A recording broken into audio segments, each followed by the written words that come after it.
Primeiro,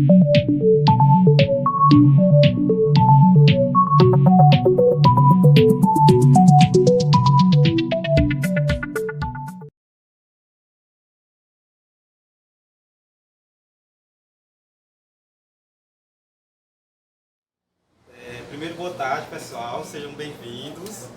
Essa é a 31ª edição do projeto Café com Diversidade, ano 4, né? Abrindo o ano 4. Esse projeto nasceu em 2019, uma parceria entre o Raul Rock by Café e o nosso amigo Alex Baoli. A gente sentou e a gente queria, né, produzir algum tipo de provocação reflexiva, cultural para a galera, né? Algum conteúdo que venha de alguma forma nos incentivar a refletir a realidade e de alguma forma sermos melhores, né? Para nós mesmos, para o mundo. E aí a gente já teve 30 edições, essa é a 31ª com o Jorge. A gente já debateu sobre o movimento negro, através das meninas do Brunec. A gente já debateu literatura de Jorge Amado com o nosso professor Alex. A gente já falou sobre Augusto dos Anjos com o Boys, já falou sobre LGBTfobia, sobre cinema africano, sobre o movimento das mulheres, sobre a frente de mulheres como a Zuleide, Tauel's aqui, é um prazer tê-los aqui. A gente aproveita já coloca um convite para falar sobre cinema, aí uma edição esse ano, viu? Já fica o convite. E é um prazer estar com vocês aqui, é um prazer estar com o Jorge, que aceitou o nosso convite, né? Uma pessoa, um grande leitor, um grande escritor, e aí eu passo a palavra para ele. Parabéns. Então, pessoal, eu fiz algumas pesquisas, né, para este momento.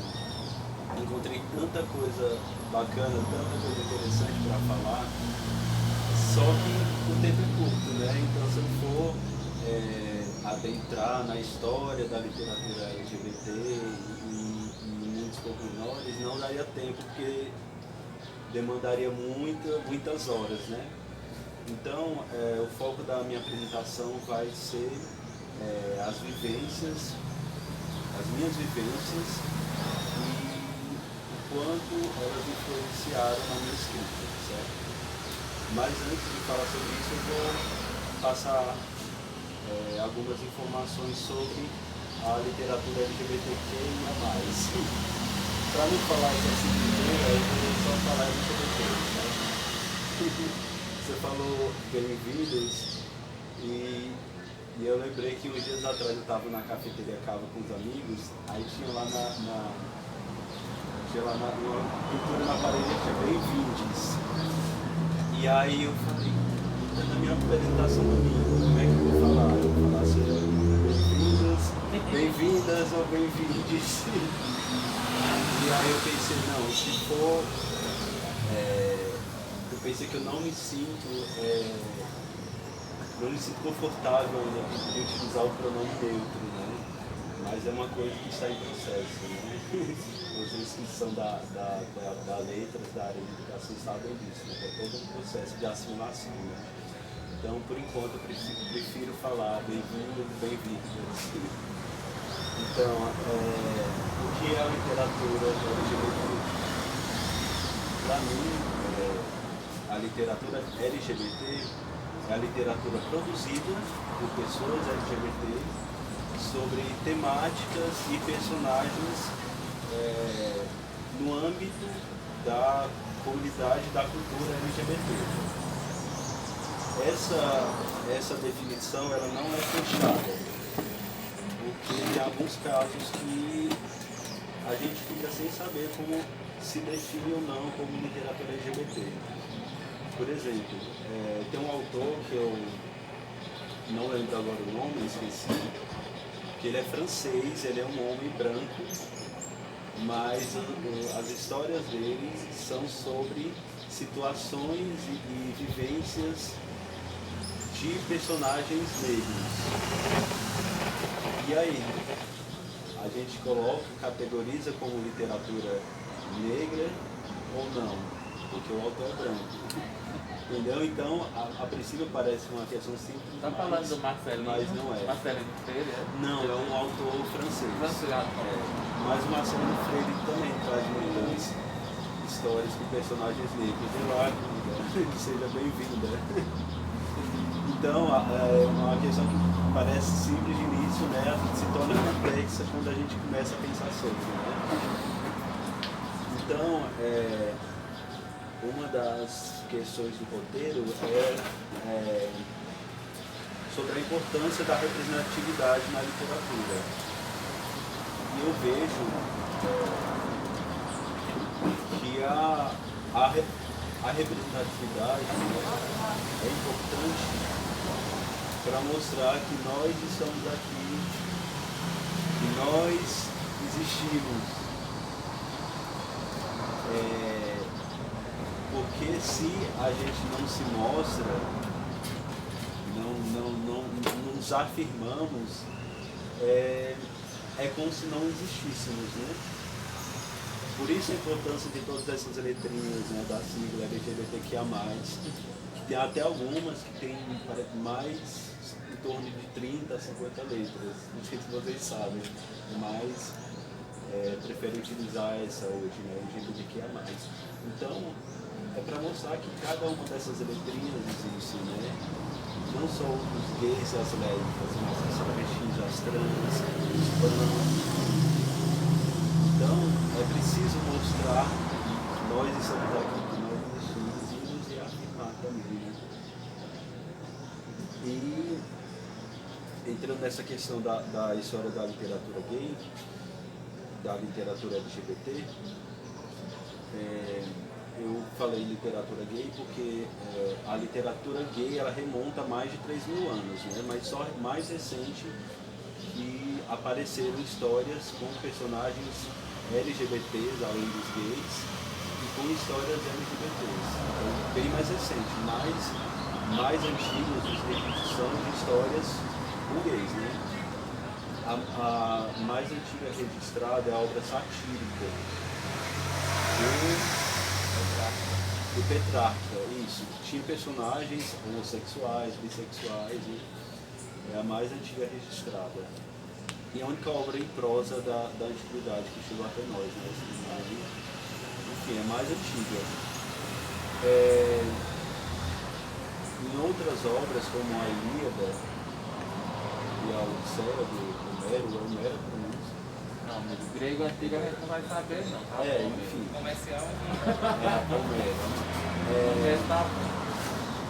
Eu vi numa matéria dizendo que o principal conflito não é o rapto lá da. Até coloquei aqui, ó.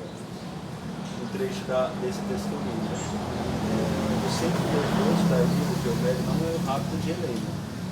É somente o ponto de partida, mas a vingança de Aquiles contra Heitor por este ter matado seu amante Pátria.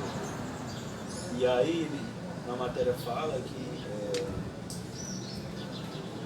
na literatura clássica, os romances sexuais eram maquiados.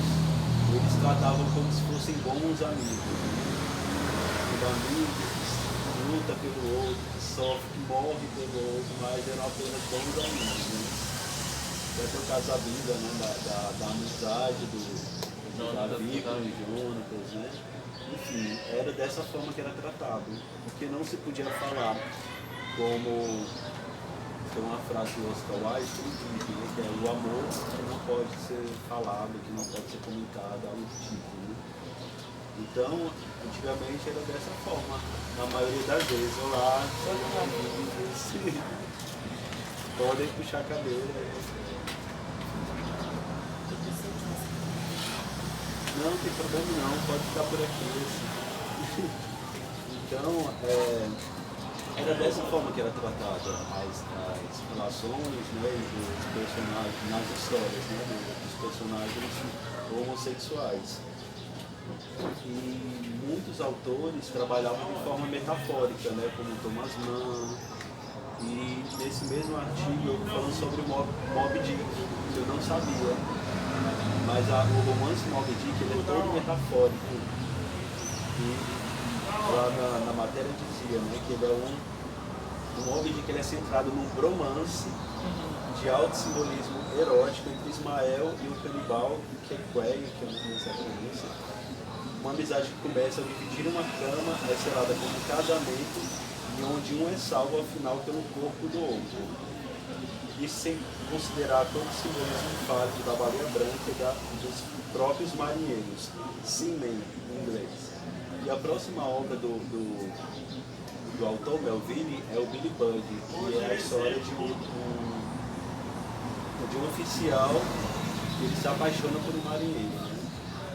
Mas essa obra foi publicada depois que o Melville morreu, mas a tendência era essa, né?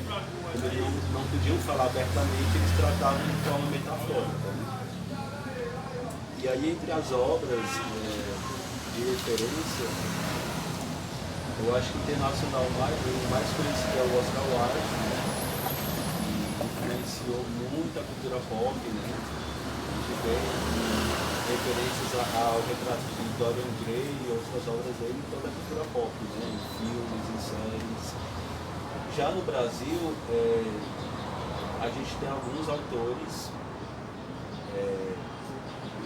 mais importantes, né? Acho que o mais lembrado é o Caio Fernando Abreu. E o primeiro romance gay de relevância é o Bom Crioulo, né? É a história também de um marinheiro, né, que se apaixona por um grumete. Mas alguns não consideram um romance gay, né? Porque estava até conversando com o Germano e ele estava me falando, né, que algumas obras do naturalismo no Brasil, como o Crioulo, o Ateneu e o Cortiço, eles tinham personagens gays, né, só que eram tratados como se fossem anormais, como se fossem como doença mesmo, né? Então tinham uma carga muito negativa, não eram tratados com naturalidade, como pessoas comuns, né? Então, e o Bom Crioulo, apesar de tudo isso, dessas polêmicas, ele foi traduzido na época para o inglês, para o espanhol, e se não me engano ele foi considerado na época o primeiro romance gay de relevância, né? Não só aqui no Brasil como no mundo. E aí tem um livro que fez muito sucesso umas décadas atrás, foi uma das minhas primeiras leituras, que foi O Terceiro Travesseiro. Acho que alguns de vocês conhecem, né? Clássico, né? Aí eu coloquei alguns aqui, né? O que a Fernanda Abreu já falei, a Cassandra Rios, não sei se vocês já ouviram falar, mas era uma escritora lésbica, né? Ela começou a publicar mais na década de 40, se não me engano. Ela vendeu muitos livros, ela teve mais de 50 livros publicados. Vendeu muito livro, na época ela rivalizou até com o Jorge Amado na vida dos livros. Só que ela foi muito perseguida pela ditadura e com isso houve um apagamento da obra dela. Então após a ditadura houve um apagamento tão forte da figura dela, da obra dela, que acabou que hoje em dia pouca gente conhece a Cassandra Rios. Então pouca gente ouve falar dela. Então ela e muitos... Companhia das Letras, fica a dica, né? Sim, ela e muitos autores brasileiros que tratavam dessas temáticas passaram por esse processo, né, de apagamento na ditadura. Coloquei aqui a Natália Borges Coleus. Eu trouxe alguns livros aqui para mostrar para vocês. Tem uma coisa nessa outra que o apagamento dela não é triste, porque na ditadura ela ainda fez sucesso. O apagamento terrível dela é na democracia. Porque hoje é que ela não tem nada de tanto nenhum. Ela vendeu foi na ditadura. Sim. Na época do proibido é que ela batia reto. Sim. E era uma literatura de alta carga erótica, né? Era bem explícito, e foi muito sucesso. Contemporâneos, um que está fazendo maior sucesso é a Natália Borges Coleus, que é uma escritora lésbica, Essa obra aqui, Amora, ela traz 33 contos com personagens protagonizados, né, por lésbicas, um mais perfeito que o outro. Ele ganhou o prêmio Jabuti em 2016, esse livro é maravilhoso, fica com indicação para vocês. Eu me apaixonei por esse livro. Vocês também do Café no Abreu, se vocês quiserem dar uma olhada. É desse livro que saiu o roteiro do filme, Da em Natália Borges. Assunção, King Kong em Assunção. Eu não sei, tem um conto desse livro que é Minha avó é lésbica. Vó, a senhora é lésbica? É uma pergunta, o título do conto. Ele foi trabalhado no Enem, acho que em 2017 ou 2018. Teve muita polêmica na época, né? Colocaram um conto que tratava disso no Enem. E ele tá virando curta, se não me engano. Ou já... É porque tem um longa-metragem. Já fizeram, agora que eu é não em tô cima sabendo. da obra dela. Não sei se é romance ou se é conto. Sim. É um dos maiores autores gays aqui do Brasil, é o João Silvério Trevisan. Ele foi um dos que mais trabalharam, né, em função dos LGBTs aqui no Brasil. Esse livro aqui é maravilhoso, Devassos do Paraíso. Ele faz um estudo histórico da homossexualidade no Brasil, desde os índios, né, até os dias de hoje. É a nossa Bíblia. É maravilhoso esse livro, eu queria que todo mundo lesse. Esse também é dele, Pai Pai, que é sobre a relação dele com o pai dele, que era alcoólatra e tal, bem interessante. Esse aqui é do Marcelino Freire, que é um autor pernambucano. E ele trabalha, alguns contos dele, algumas histórias têm personagens gays, mas não são todas como a Natália Borges Polesso, né? A Natália, todos os livros dela são protagonizados por ela, não é o caso do Marcelino Freire.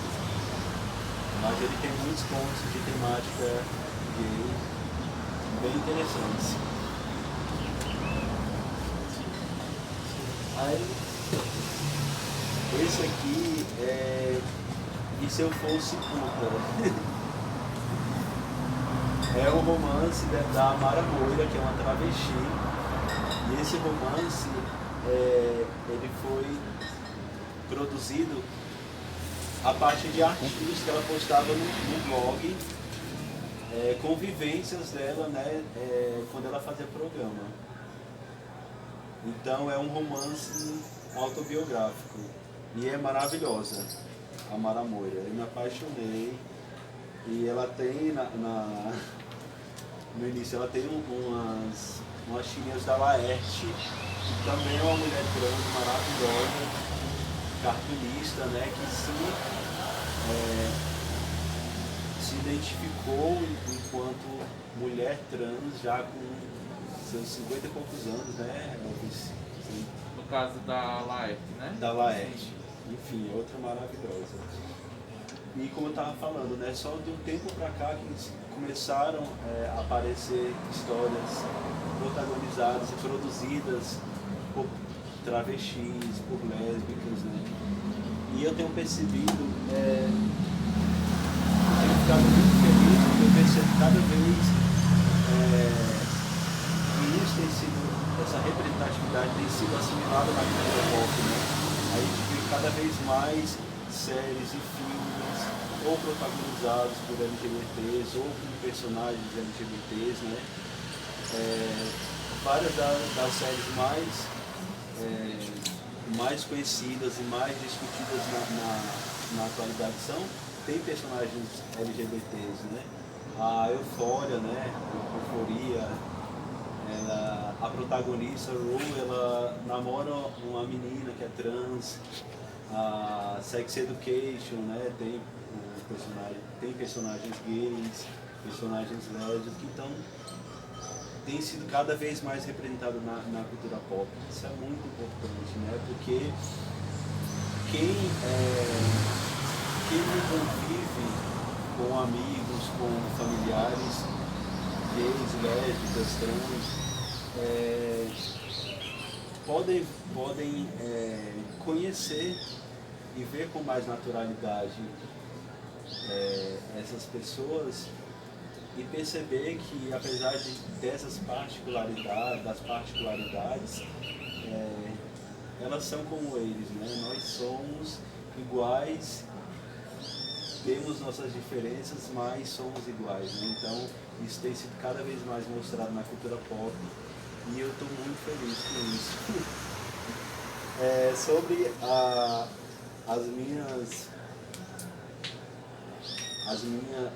os autores que mais me influenciaram, eu considero o Caio Fernando Abreu. Eu acho que foi o que mais me influenciou.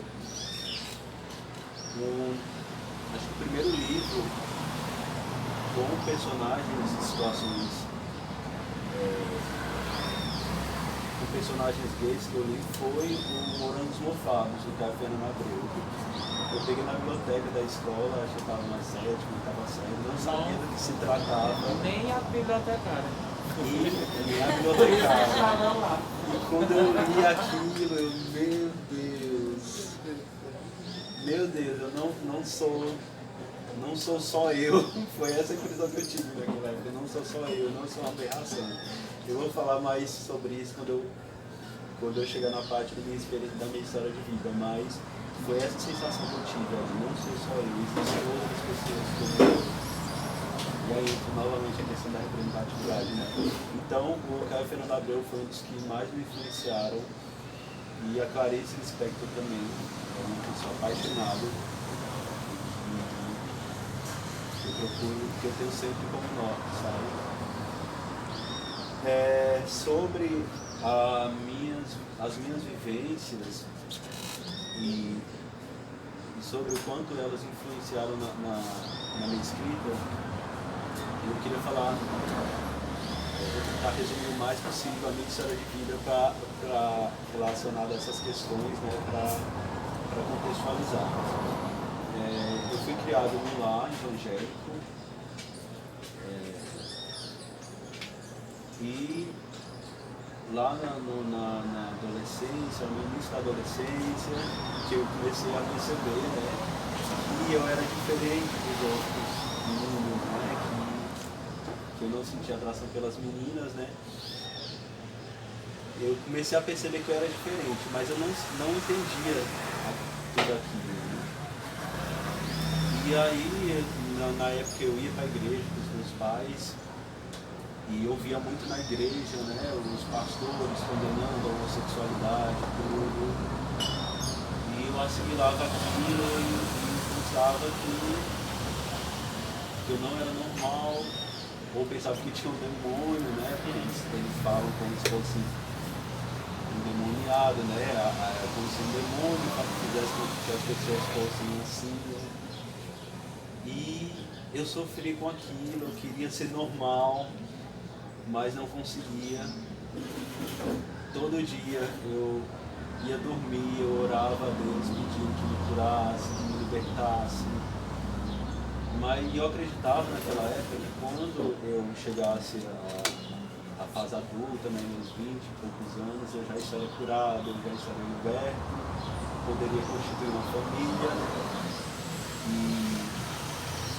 ter filhos, né, seguir uma vida normal, né? E aí o tempo foi passando, e a tal cura, a tal libertação não vinha, né? Então essa fase da adolescência foi um período muito difícil, tinham essas questões, eu sofria muito bullying na escola, porque os meninos percebiam, né, que eu era gay, então me zoavam muito. E foi um período muito terrível. Foi a partir desse período que eu comecei a escrever. Então, ler foi... Na infância eu descobri os livros, né? E na fase da adolescência eu descobri a escrita. Então, foi a partir da leitura e da escrita que eu tinha como botar para fora tudo aquilo que eu estava sentindo, né? Então, a escrita para mim foi uma válvula de escape. Consequentemente, a minha escrita na época uma escrita muito pesada, carregada de dor. Eu estava revendo umas poesias que eu ainda tinha guardadas, não tenho guardadas, e eu tinha poesias falando sobre suicídio, né? Sobre temas assim bem pesados, né? De um lado falava assim, tipo, aberração, coisa assim. E eu me tratava enquanto aberração. E aquilo foi, quando eu li recentemente, eu achei muito forte aquilo, né? E eu percebi que o quanto de sofrimento, né, tinha naqueles escritos, né? Então era a forma que eu tinha de botar para fora, eu não tinha para quem falar, eu não tinha com quem desabafar. Então foi um período bem difícil, bem complicado. E aí eu entrei no ensino médio, se não me engano, no segundo ano, eu entrei de paraquedas num grupo de teatro. Na verdade, eu nunca pensei em fazer teatro, mas eu estava fazendo um curso de Garçom Barman, que era o primeiro emprego. E eles pediram para a gente fazer um trabalho voluntário em algum local, né? Eu falei com o diretor lá e ele falou: nossa, o professor de teatro está precisando de alguém para auxiliar lá, para colocar o som, abrir a sala e essas coisas.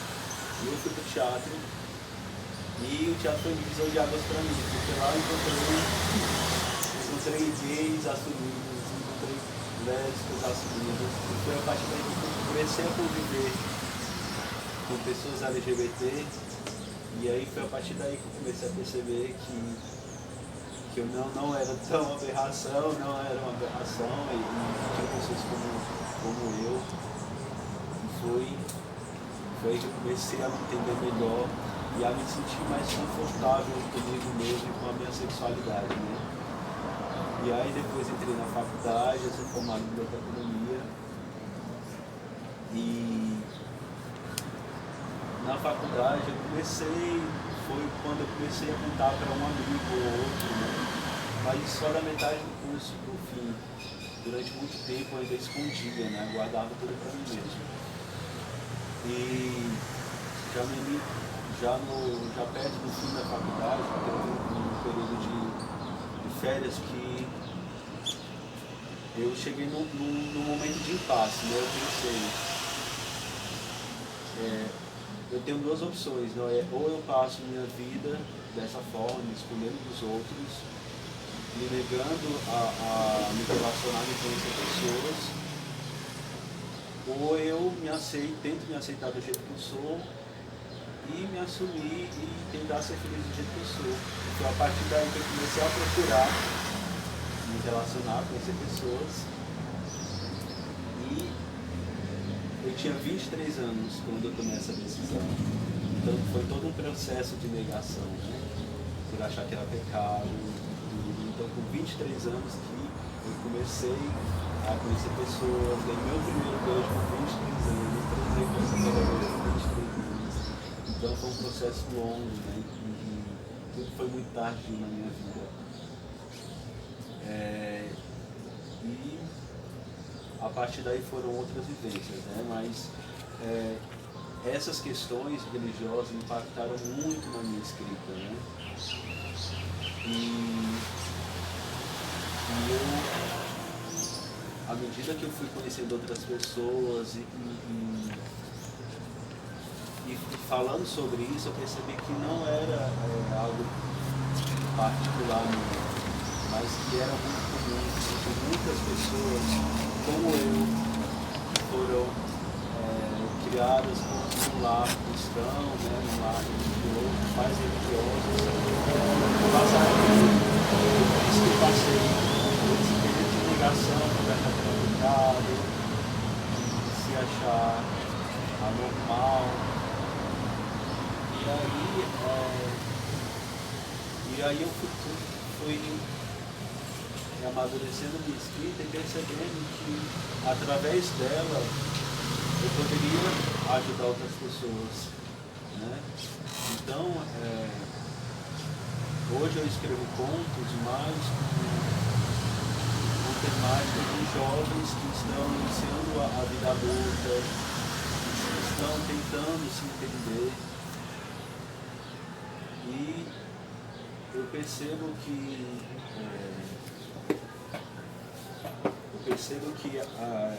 muita gente se identifica, né, com essas histórias e que se reconhece ali nos personagens.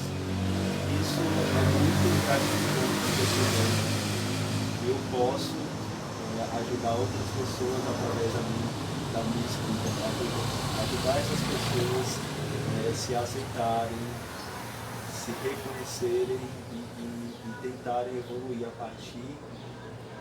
partir disso, né? E aí, depois da faculdade, eu comecei a conhecer pessoas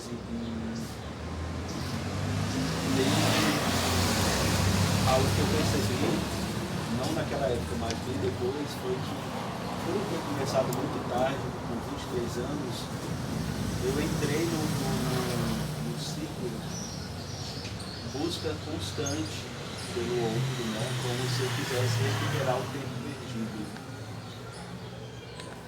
Na época que eu comecei a conhecer pessoas, não tinha esses aplicativos que tem hoje, né? Grindr, Tinder. Então eu procurava no bate-papo UOL. Acho que alguns de vocês usaram também. Mas depois foi que surgiram os aplicativos, né? Então eu tive fases que eu buscava com muita frequência, né? E aí, isso também é muito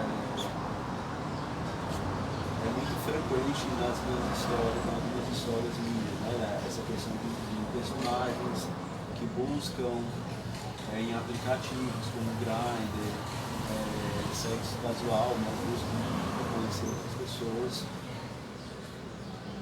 através da internet, né?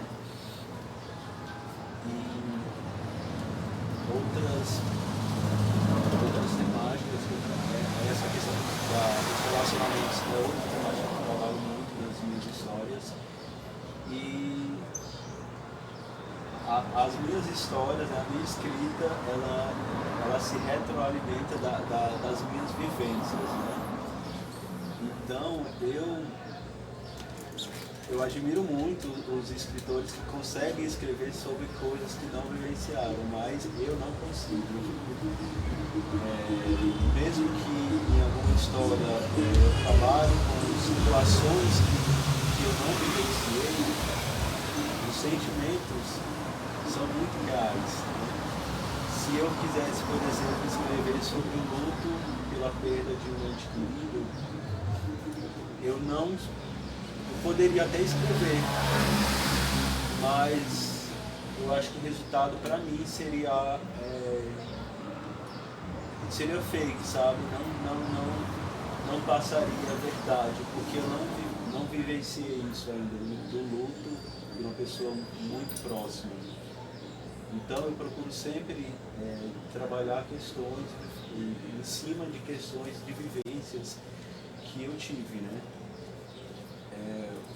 Um dos meus contos, né, deste livro que eu estou escrevendo, que aliás nem falei dele ainda, mas eu vou falar daqui a pouquinho, é sobre um término de um relacionamento, né? Sobre o processo pós-término de um relacionamento, que foi uma coisa que eu vivenciei há 2 anos atrás e que me impactou muito, né? Eu já tinha tido outros relacionamentos, mas não tinha tido um que me impactasse da forma como esse último relacionamento me impactou. Então esse processo pós-término, que também é um luto, né? Eu já vivenciei esse luto, né? Não vivenciei o luto da perda de um ente querido. Mas foi um luto tão forte em mim, que me impactou de tal forma que eu vi na escrita uma forma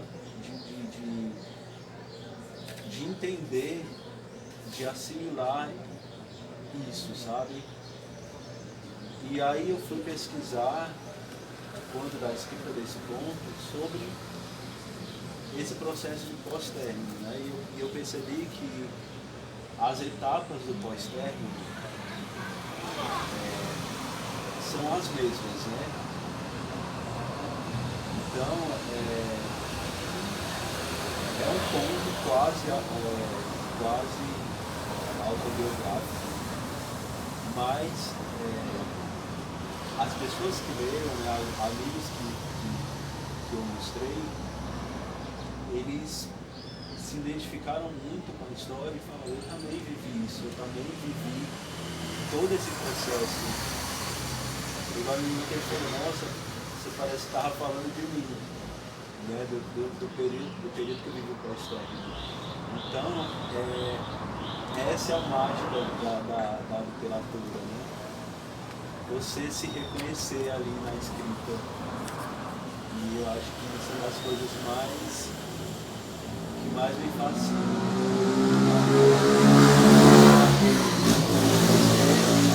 Você vê a história do outro e se reconhecer ali. Enfim, acho que diante de tudo isso que eu falei, acho que dá para ter uma ideia do que trata as minhas histórias, né? Eu trago tudo isso que eu falei, as vivências com a família religiosa, dessas vivências com relacionamentos, da busca em aplicativos e tal, tudo isso eu trago para as minhas histórias, que são coisas que eu vivi, mas são coisas que muitos de nós vivenciamos também, né? Bom, eu acho que eu me sinto demais, né? Vou tentar falar menos, porque senão não vai dar tempo. Se preocupe com o horário, não. Eu trouxe um ponto, né? Fiquei a maior dúvida sobre qual escolher para trazer para vocês, mas acabei escolhendo o Baby na Noite, que é um conto que retrata os questionamentos de um jovem que ainda está se conhecendo e se aceitando enquanto gay, né?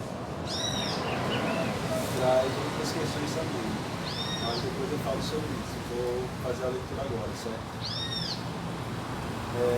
Sim, vou te falar rapidamente sobre o livro. O título do livro, que eu estou quase concluído, é Inventário dos Seus Abraços. Esse título é o título de um dos contos também, que eu falo sobre diversos tipos de abraço e trago a história de um casal, né? Através da história dos abraços, eu trago a história de um casal. Enfim, o Baby na Noite enfim, eu trago em cada um dos contos um trecho de uma música que me emociona, né, com quem eu tenho uma forte memória afetiva. Nesse conto eu trouxe um trecho da música da Letrux, que é o nome da música Noite Estranha Geral Sentiu.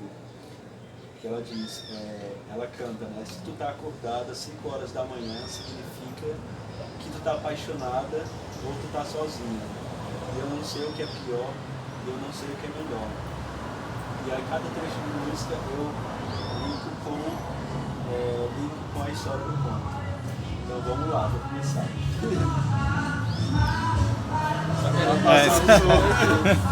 Intervenção. Eu sei que tu gosta, eu sei que tu gosta. Olha, galopa, galopa, galopa, galopa, galopa.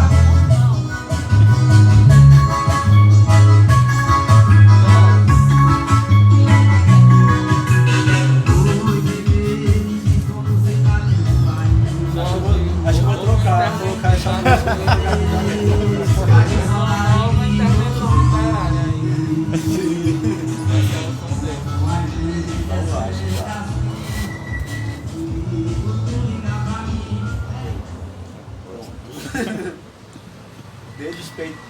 Dedos perturbados no peitoril da janela. Um movimento tirou do devaneio. Vi um gato malhado fuçando o lixo colocado pela manhã. A mãe saberia os dias em que o caminhão de lixo passaria. Ele não tinha ideia. Decidiu que não deixaria os preservativos tão à mostra na sacola de supermercado transparente da próxima vez. Mas o que importa? Todo mundo não faz sexo? Os vizinhos deveriam saber. Raramente recebia mulheres. Buscava entender como lidava com o que os outros pensavam sobre ele. Dizia a si mesmo que não se importava, que pagava suas contas e não devia nada a ninguém. Ao mesmo tempo que se preocupavam com o que eles cogitariam ao ver algum cara chegando ou saindo do seu apartamento. Pensava com frequência que desde que sua mãe soubesse sobre sua sexualidade, não se importaria com que as outras pessoas soubessem também. Se ser maduro significava pouco se incomodar com a opinião dos outros, chegar à conclusão que tinham ainda um longo caminho a percorrer. Saber que outras pessoas falavam sobre sua sexualidade e faziam esmorecer por longo tempo e nutrir rancores sobre quem proferia os comentários maldosos. A possibilidade de encontrar algum conhecido em aplicativos gays o deixava tenso. Entrava em um dos 2 aplicativos que costumava instalar e desinstalar em seu celular com frequência. Troca de palavras, as mesmas perguntas e respostas clichês. Após muitas tentativas, iam para o seu apartamento, às vezes para motéis, várias vezes na semana. Uma busca que não se findava, um alívio, prazer, mesmo que efêmero, que não preenchia o seu despovoado mundo íntimo, que não saciava a fome cada vez maior e mais urgente de carinho. Querer desabafar com alguém, contudo, nem para si mesmo conseguiria definir o turbilhão que era sua mente. Os amigos mais próximos que lhe tratavam por Baby eram que vez por outra suportavam seus desabafos. Baby gostaria de ser chamado assim e ansiava por ter a quem chamar assim também.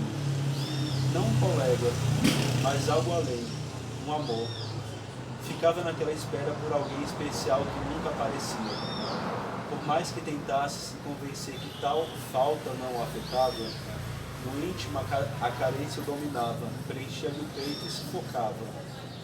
Contraditoriamente, a insegurança o afligia só de pensar em uma relação estável e duradoura. As cicatrizes ainda estavam ali, lembrando-lhe do quanto esse tipo de vínculo poderia voltar a machucar. Assim, se por um lado tensionava encontrar alguém, por outro, o medo de sofrer novamente criava mecanismos internos, desconhecidos por ele, que o faziam se afastar ao desejar se aproximar. Precisava dormir, pois acordaria cedo. Não queria passar o dia sonolento no trabalho. O que suporiam aqueles idiotas ao me verem bocejando? Por mais que mantivesse o distanciamento dos colegas, as especulações sobre sua sexualidade não demoraram a surgir aqui e ali. Sempre fora assim, em todos os lugares que habitaram em sua vida. Dizem que os homens costumam falar sobre mulheres entre eles. O que você acha daquela nova recepcionista gostosa e aquela bonitinha com cara de safada?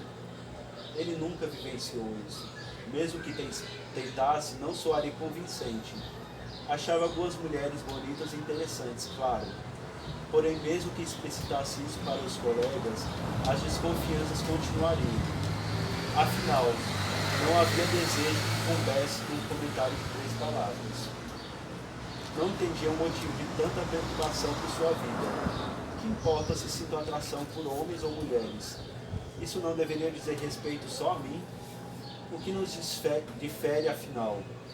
O fato de gostar de alguém do mesmo sexo me faz anormal? Refletia e queria urrar que parasse de importuná-lo, que lhe deixassem fazer seu trabalho em paz. Ah, como desejava mandá-los para aquele lugar. Entretanto, encasulava-se, tímido. Assustou-se com a sirene da moto que fazia a ronda no bairro, e o olhar do vigia quase o fez se esconder.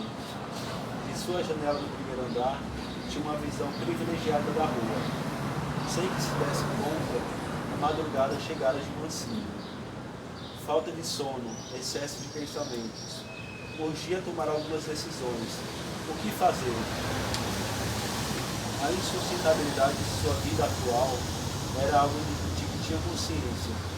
Nunca teve depressão, porém sentia um certo desequilíbrio mental. Momentos de tristeza eram comuns já há algum tempo. Entretanto, essa tristeza era algo de diferente. Não era depressão. O que sentia então? Revirava a memória recapitulando os motivos desse sentimento que não entendia muito bem. Tudo estava ali presente, todas as frustrações. Às vezes ele se sentia um objeto, descartado e trocado por outro, melhor e sem defeitos. As conexões desfeitas. Enfim, uma foto em um catálogo desinteressante, perdida entre tantas outras. Era a impressão mais certa que tinha sobre si. Janela, celular, quarto escuro. Milhares de pessoas em minhas redes sociais, tantas interações. Por que me sinto assim? Empenhou-se em dormir, revirou-se na cama, cobriu-se, descobriu-se. Tentou esvaziar a cabeça, não pensar em nada.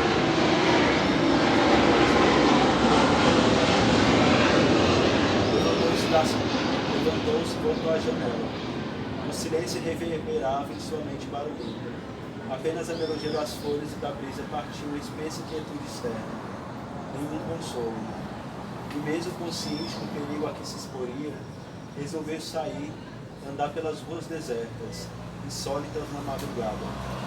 Vestiu uma roupa qualquer e espiou-se no espelho do banheiro. O cabelo crespo e desgrenhado continuou como estava. Os olhos castanhos sobre as orelhas de abismo encarando de volta. Não suportando, desviou-se como se evitasse o olhar de um desconhecido que o fixa.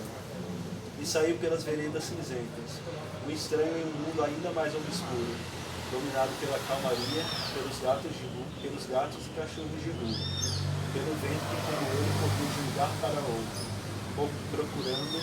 procurando.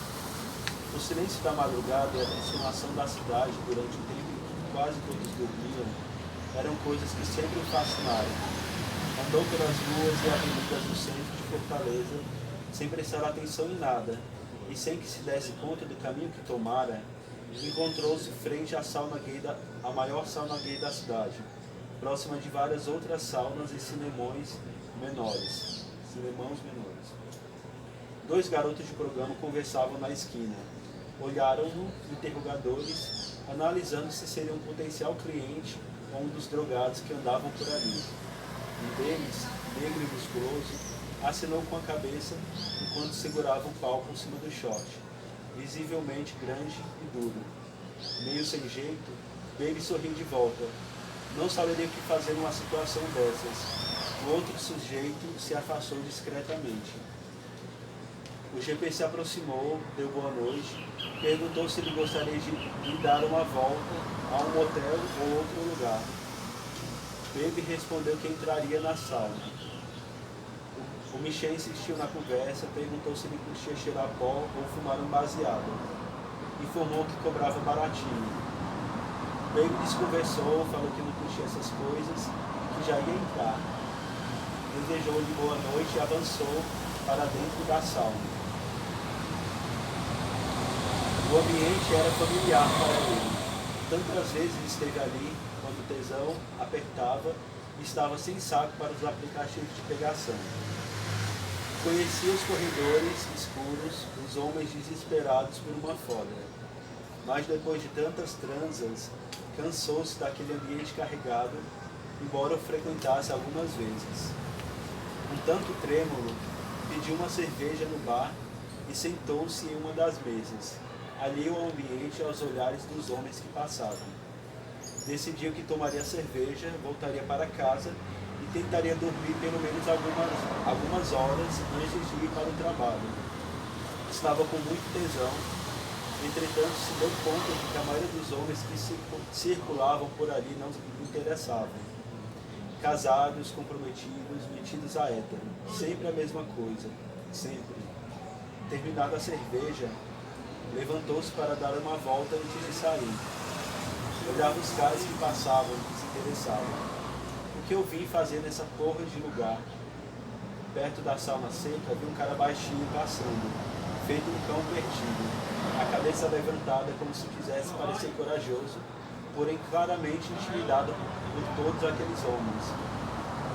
Com seus 1,86 m de altura, ele adorava baixinhos, gostava de senti-los totalmente dentro do seu abraço. Encarou então o rapaz demoradamente, tentando ser notado.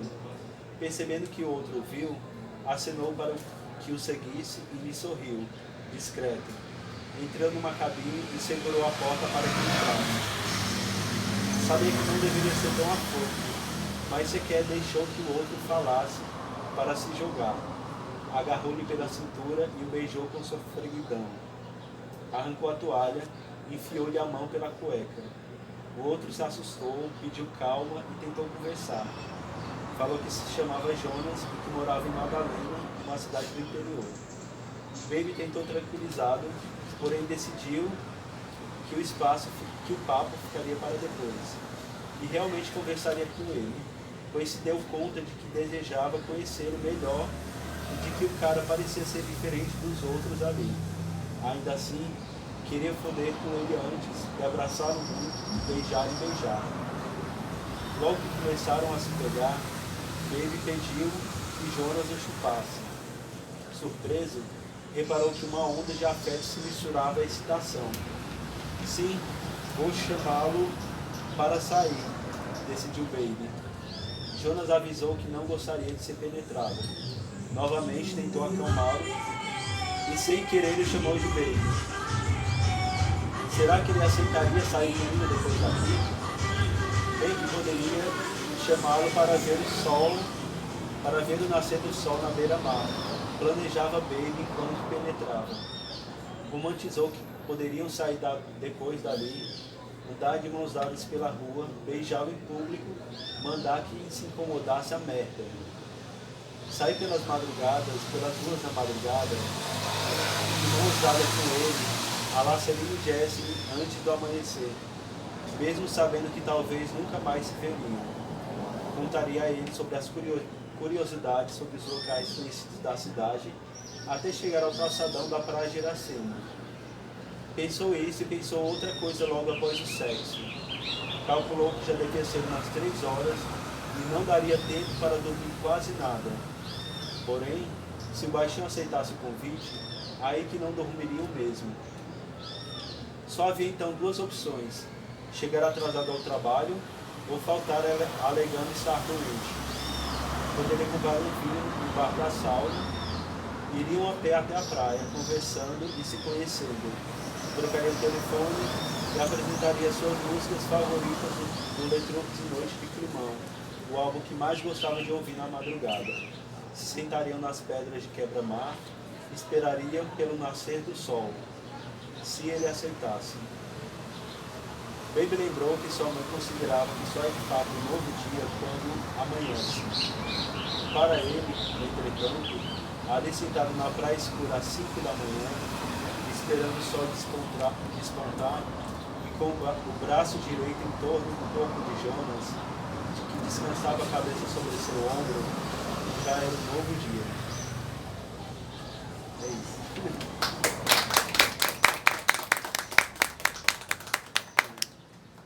Então, esse ponto, ele traz muitas das temáticas que eu trabalho, né? A questão da aceitação, né? De se aceitar, a questão da busca do sexo casual, e uma questão que até pouco tempo me afetava, né? Que é essa questão do preocupar-se com a opinião do outro, né? E essa questão de se incomodar com a opinião do outro me afetou até pouco tempo atrás. Foi um processo muito longo, mas que quando eu achava que já estava de bem com isso, eu percebi que não, que ainda tinha algumas questões que me incomodavam, né? Eu vim morar aqui no Cariri em 2015, morava em Fortaleza. E aí, quando eu vim morar aqui, eu comecei a entrar em aplicativos como Grindr, eu me preocupava muito de encontrar alunos, né? Eu trabalho na UFCA, né? Então eu me preocupava muito de encontrar alunos de lá. E eu ficava, meu Deus, se encontrar algum aluno. Ótimo, né? E aí, É os dois se encontrarem sempre. aí eu ficava pensando, meu Deus, se encontrar aluno, aí ele vai começar a contar pros outros, aí vai começar a rolar fofoquinha no ambiente de trabalho. Eu pensava, não quero isso, não quero fofoquinha no trabalho. E eu me preocupava demais com isso, com o que os outros iam pensar. E aí, isso até pouco tempo atrás, né? E aí eu fui amadurecendo e percebendo que não importa, ninguém tem nada a ver com minha vida, foda-se. E aí chegou um momento que eu liguei o foda-se, geral. E aí eu pensei, não, exatamente isso que eu falei, ninguém tem a ver com minha vida, né? Eu tenho que parar de me preocupar com o que os outros vão pensar, né? E aí chegou esse momento que eu liguei o foda-se e foi libertador. Foi um alívio muito grande, sabe? Parar de se preocupar com essas coisas, né? E quando eu vim morar aqui também, eu sofri muita perseguição do meu cunhado, né? Eu tenho uma irmã que já morava aqui em Juazeiro, que é casada com esse pastor, né? E pregando algo próximo lá no grupo, mas que foi me perseguindo, e até que chegou um momento que eu tive que manter distância deles, da minha irmã, do meu sobrinho, mesmo morando na mesma cidade, porque eu tive que escolher entre ter minha saúde mental em dias e ter uma relação próxima com eles, né? Foi muito doloroso não poder ter uma relação próxima com meu sobrinho, que ele se apegou muito a mim quando eu vim morar aqui, mas eu tive que me afastar, porque meu cunhado inventava coisas sobre mim para minha mãe e me perseguia. Parece que na cabeça dele o fato de eu ser homossexual era como se isso definisse meu caráter, como se automaticamente eu fosse uma pessoa, como se eu fosse mau caráter, como se eu fosse uma pessoa ruim. Assim, definir seu caráter define, agora não define mal o seu caráter. Sim, pois é. E aí, infelizmente, tive uma afastar dele, sabe? Foi doloroso, mas foi a escolha que eu tive para ter minha saúde mental, né? Para poder viver em paz. E aí,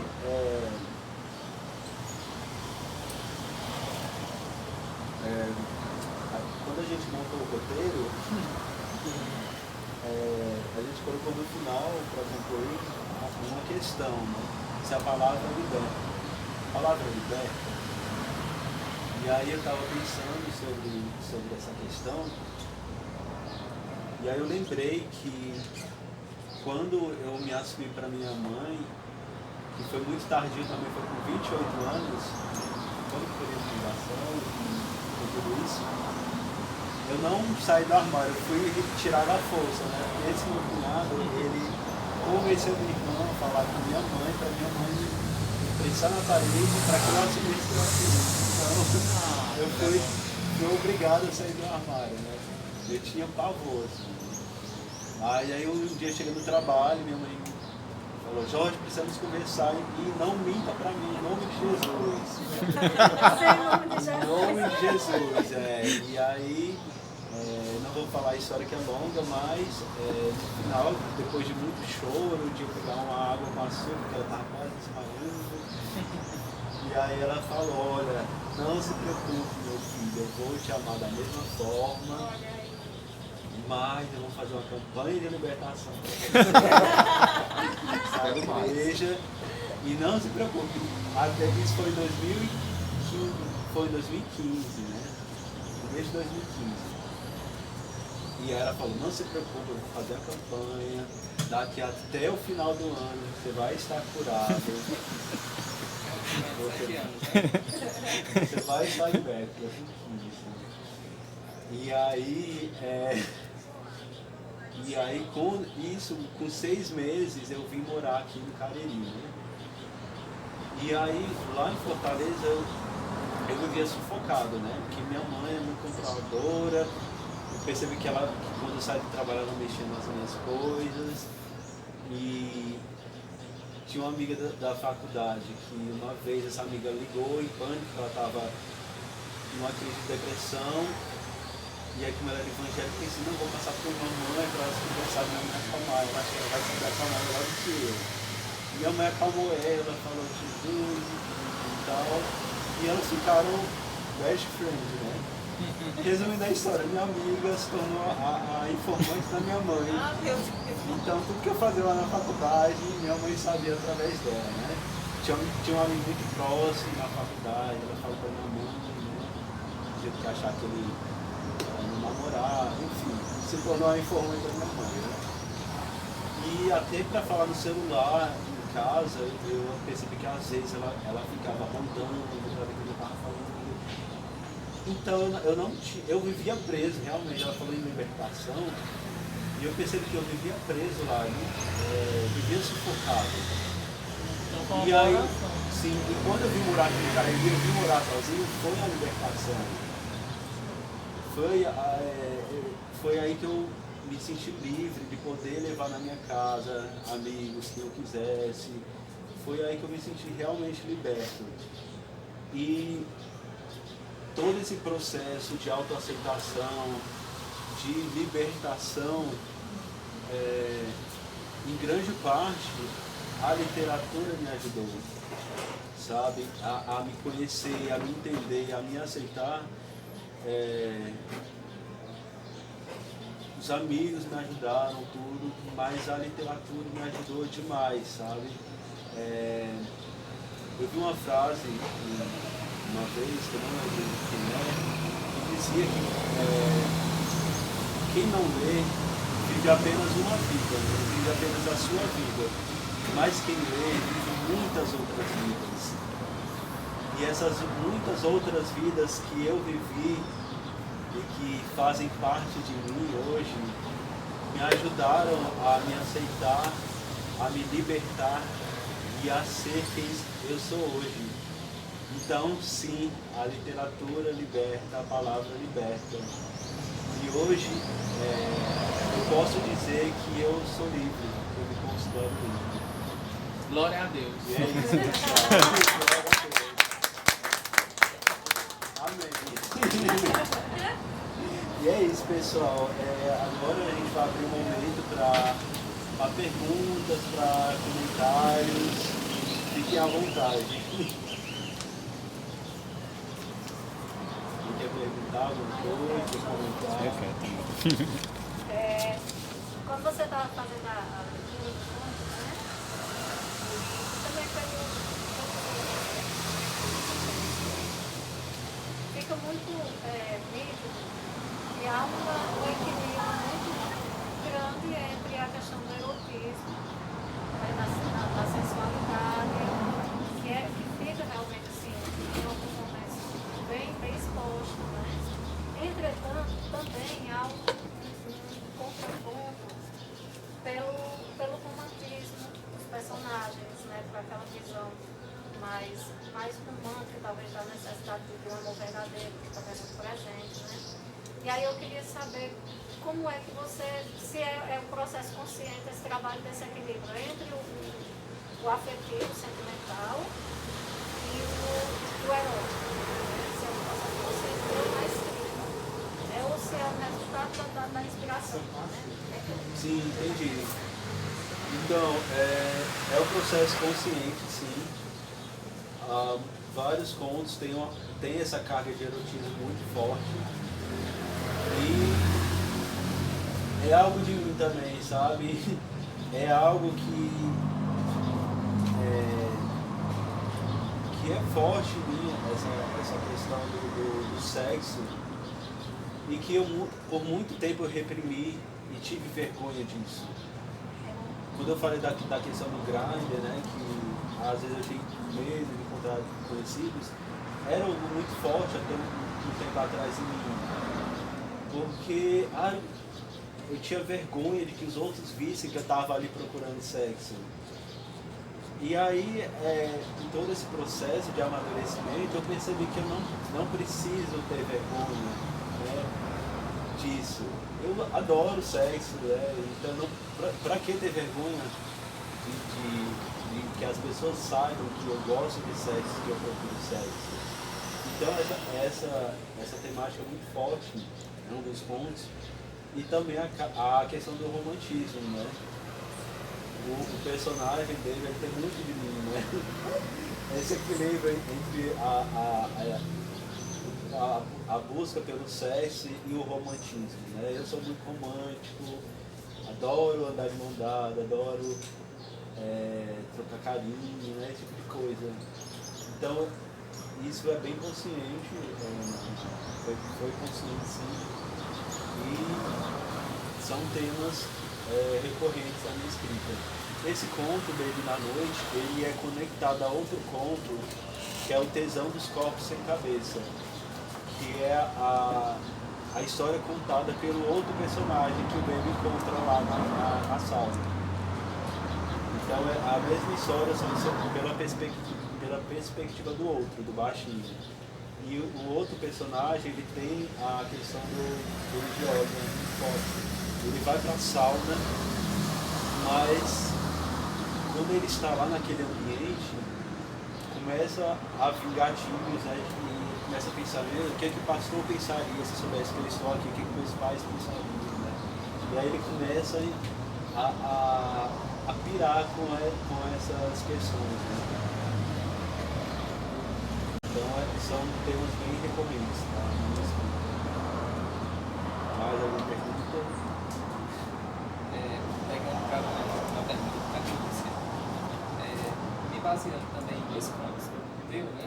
Inclusive na coletiva do SESC, 2015, eu acho. Sim, 2015. Sábado, na janela com LSD. Sábado com LSD na janela. Isso. E também dois cogumelos. Esses dois pontos, eu percebi um escapismo por substâncias tóxicas, né, por coisas entorpecentes e tal. Por esses dois pontos, eu posso lançar a seguinte pergunta. Esse escapismo vem como uma anulação da sexualidade ou seria como uma potência para vivenciar melhor outros prazeres? É o escritor que eu estou perguntando, não, Jorge? Sim, entendi. Bom, o Sábado com LSD na janela foi meu primeiro conto, que, como você falou, ele está na coletânea do Sesc em 2015, né? Foi quando eu conheci, eu vi você também, né? Eu nem morava aqui ainda, foi no começo de 2015, eu vim morar em julho.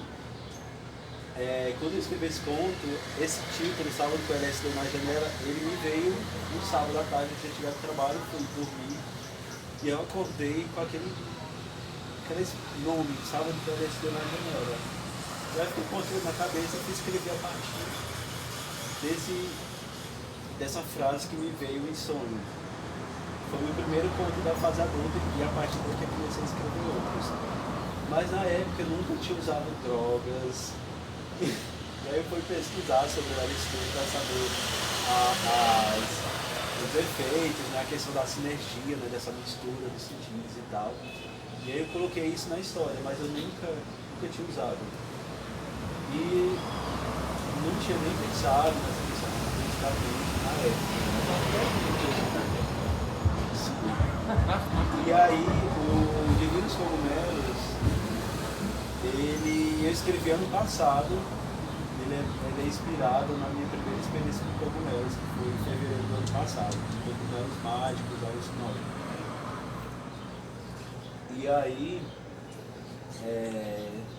essa experiência foi muito linda, muito linda. O Joey estava lá, né? Tu vai expondo tudo. Cogumelos não são ilegais. E aí foi experiência linda, né, amigo? E aí, todas as sensações que o personagem do Divinos Cogumelos teve são reais, né? Só a parte da orgia no final que foi fica na imaginação, né? Porque as histórias, elas são construídas através, principalmente, né, através nesse equilíbrio entre memória e imaginação. Então, essa história dos Divinos Cogumelos e muitas outras, né, tem sempre essa coisa da memória e da imaginação, né? Então, a parte das sensações todas foram reais, foram coisas que eu senti. Só a parte final ficou por conta da imaginação. Mas a questão que você perguntou do escapismo, eu comecei a pensar sobre isso recentemente. A minha psicóloga até falou dessas questões. E quando eu escrevi o Divinos Cogumelos, eu não pensei nessa questão do escapismo. Mas os cogumelos, eles têm essa coisa de instigar alguns sentimentos e outras coisas também, né? Assim, essa questão do tesão, né? Algumas pessoas sentem mais tesão. Enfim, mas eu não tinha pensado nessa questão do escapismo, fui pensar depois, né? Tem outro ponto que eu estou escrevendo também, a partir das minhas experiências com chá de ayahuasca, namorado da Juliana. E foi a partir quando eu estava conversando com a psicóloga sobre as experiências com a ayahuasca, que ela me perguntou se eu achava que isso era uma forma de escapismo.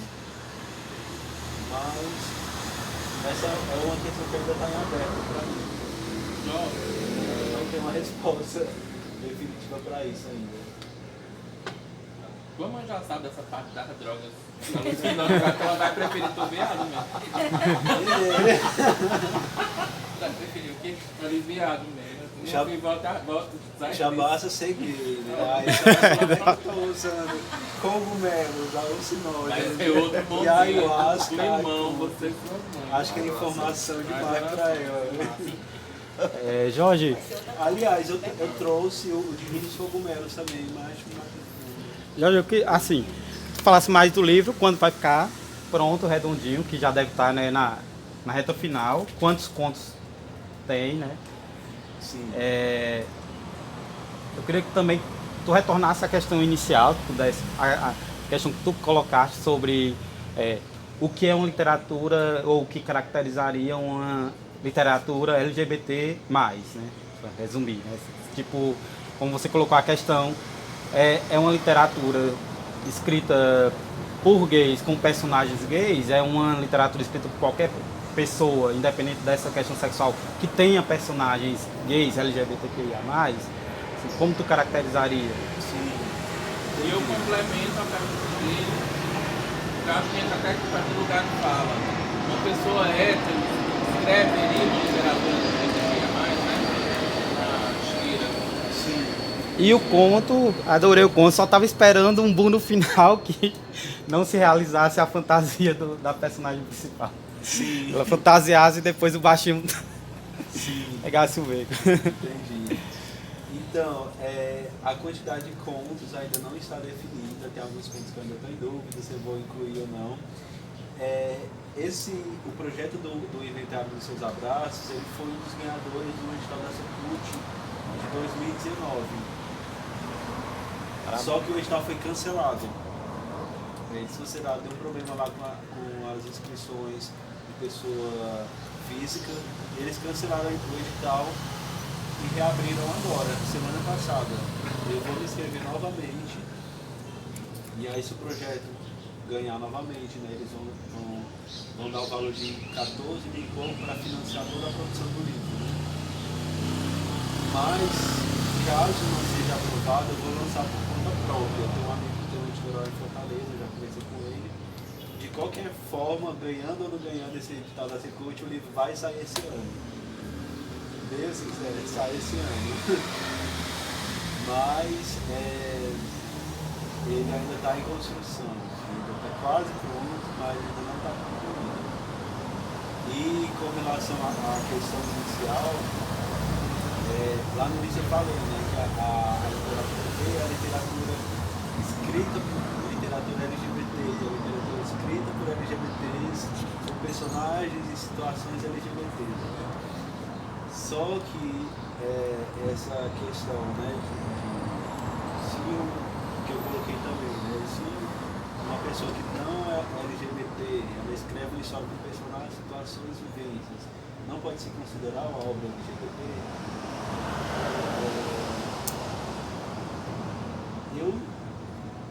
Eu acho que pode. Não sei vocês, eu queria ouvir a opinião de vocês sobre isso. E a questão, até que eu queria ouvir de vocês da letra, é essa questão desses livros como o Grande Sertão Veredas, né, que alguns consideram a história, né, uma história LGBT, outros não. O que eu falei, o Moby Dick, o Bon Crioulo, o Ateneu, né, são considerados ou não literatura livre. O que vocês acham, Alex? Eu acho que alguém levantou a mão para fazer uma pergunta sobre mim, mas não foi não. Pronto, como você dirigiu a gente, né, a pergunta, e me nomeou, eu vou fazer assim, um link com a pergunta que você fez, na verdade, se uma pessoa hétero escrever um personagem gay, por exemplo, se isso seria literatura LGBT ou não, porque linkando com o Grande Sertão Veredas, Guimarães Rosa não era, por exemplo. Então aí a gente descartaria essa obra como uma literatura que tem uma afetividade presente no seu eixo, né? A gente questionaria isso. E no caso, por exemplo, agora eu não vou responder essa pergunta, tem outras pessoas, né, para pensar sobre. Eu vou só lançar outra pergunta. Se uma pessoa for uma pessoa gay, mas que for reprimida, e ela escreve um livro, ficção, é literatura LGBT? Pronto, eu lanço para vocês, para o universo a pergunta. Sim. Tem até a questão bem... Mas se você quiser ouvir os outros, como você ampliou a pergunta. Eu diria que sim, que é assim, desde que a pessoa leve em consideração o ponto de vista do outro, ou seja, da pessoa que é. Por exemplo, seria uma boa ideia para uma pessoa que não é, que escrever como personagem, ver se a pessoa, não é que necessariamente aquela pode perguntar outras pessoas também, né? Mas assim, ver se há uma certa validação. Fazer uma consultoria, é isso? Porque assim, para não compromisso, porque não acredita bem que se ele quer fazer assim, ele quer ser o mais fidedigno possível. Senão ele faria um personagem de outra maneira, mas se ele opta por isso, aquela busca da verossimilhança, né, que a gente usa nos romances, nos contos que eu estou discutindo. Então, se há esse compromisso na área de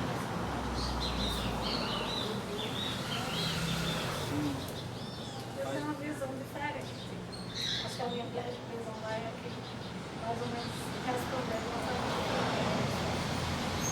Eu acho que, por exemplo, quando você cita modo de eu acho que são escritas que elas não têm a intencionalidade de ser LGBT. Né? Muito pelo contrário, eu acho que são escritas extremamente universais. É tanto que tem a questão, né, do relacionamento e tudo, mas o foco, né, não está girando em torno disso. Né? Nós temos ali inúmeros temas, inúmeras abordagens que podem ser levantadas em ambas as obras e que tem caráter mais universal. Né? Já entendo, mas aí é uma visão minha, né?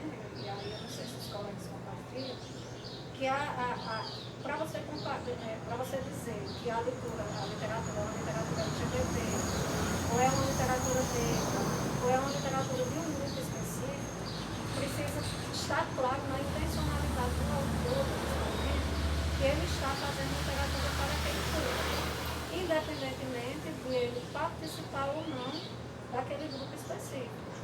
Então, por exemplo, ela falou, eu posso ser um autor e ter uma vivência, né, um afetivo, homossexual, mas a minha literatura não está direcionada senta para discutir esses tópicos ou para falar sobre isso. Né? E o contrário pode acontecer. Né? Eu não sou de um grupo específico, mas eu escrevo literatura intencionalmente direcionada para ser consumida, para ser lida, para ser apreciada, e especialmente para aquele grupo que eu acho que é eu acho que é isso que se eu não sei. Né? Então, por exemplo, quando a gente pega a sua experiência de escrita, você intencionalmente escreve para o público LGBT, o que não impede de outros públicos terem acesso, gostarem, apreciarem, mas a sua intenção é bem clara.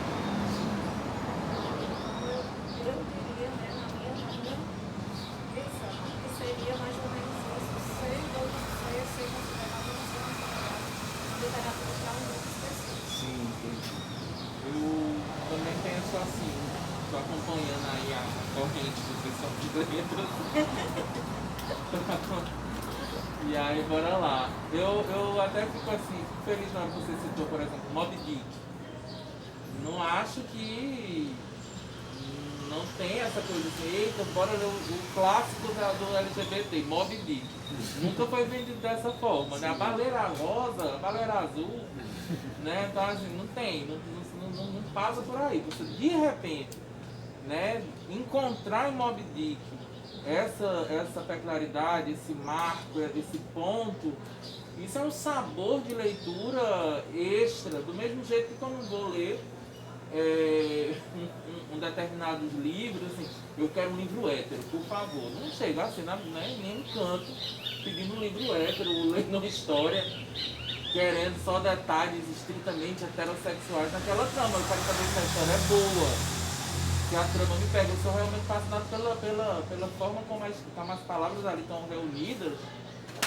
E isso me diz assim, pronto, eu quero saber se o livro é bom ou ruim pela fabulação do autor, né? Agora, claro que há uma coisa de presença de determinados personagens ou ausência deles numa obra, e eu estou carente de histórias onde eu me vejo como protagonista. Eu acho que a gente acaba buscando o público LGBTQIA+, né? Buscando livros bons que nós nos vejamos representados. Isso é muito bom, né? Isso é muito bom, isso é interessante, é uma questão de espelhamento, é uma questão de identificação. A segmentação de mercado que as editoras façam é uma coisa, é uma maneira, né, de dar visibilidade a obras, a autores, encontros de autores com leitores. É um papel também de curadoria, né? Um bom curador de biblioteca que lida com acervo, ele olha o seu público leitor e de repente ele percebe, né? Você encontrou por acaso Morangos Malfácil, porque a bibliotecária nunca sabia que se tratava disso. Com certeza não, eu já vi coisas, meu Deus do céu, perdeu o pessoal da extrema direita aqui. Mas poderia ser assim, olhar o aluno, o perfil daquele aluno. Já pensou ela fazer uma seleçãozinha assim, do babado? Toma, meu filho, é isso aqui por um acaso. Não diga que fui eu vou botar na mesa assim, sem querer. Possibilitar. Né? Possibilitar o encontro. Essa situação de saber que determinadas obras vão despertar mais seu interesse, o seu gosto por leitura, não pela safadeza, porque já está lá, mas assim, pela leitura mesmo ali, porque está com vontade de ler uma coisa que lhe interessa, que você sempre. Então eu acho que não podemos confundir segmentação de mercado com o valor da obra, ou colocá-la, prendê-la a um perfil apenas, isso é literatura disso. É boa literatura com isso. Agora funciona, claro, para a gente se encontrar com o nosso leitor, nosso público. Não estou tirando a funcionalidade, eu só não estou reduzindo a literatura a isso. Sim. Até porque, se eu puder complementar o que você falou, eu não tira essa questão da funcionalidade, né? Mas justamente você coloca isso para poder dizer, olha, entre toda essa literatura aí, se você está procurando algo que tem isso aqui, porque se não, digamos, colocar só como literatura, aí a pessoa vai pensar, é mais uma dessas coisas aqui, eu não vou ler, eu vou procurar uma série. Exatamente. Eu procuro aquela lá, tá bem explicadinho. Por esse lado, a discriminar, especificar é bom. Mas tem esse outro lado que a nossa amiga aqui trouxe, que é justamente o que eu queria falar, que é você também não limitar só isso. Tem outros personagens que você faz. Só que isso daqui também está sendo impactado. As categorias. Dentro dessa categoria, nós temos. Até por me estender só mais um pouquinho, lá puxar para essa coisa da minha mediação do cinema e a escolha dos filmes. Se eu ficar divulgando, vou fazer uma mostra LGBTQIA+, vou passar um filme gay, adeus o público normal, porque assim, eu não sou LGBT, eu não sou gay, eu não vou assistir. Então eu passo o filme pelo filme.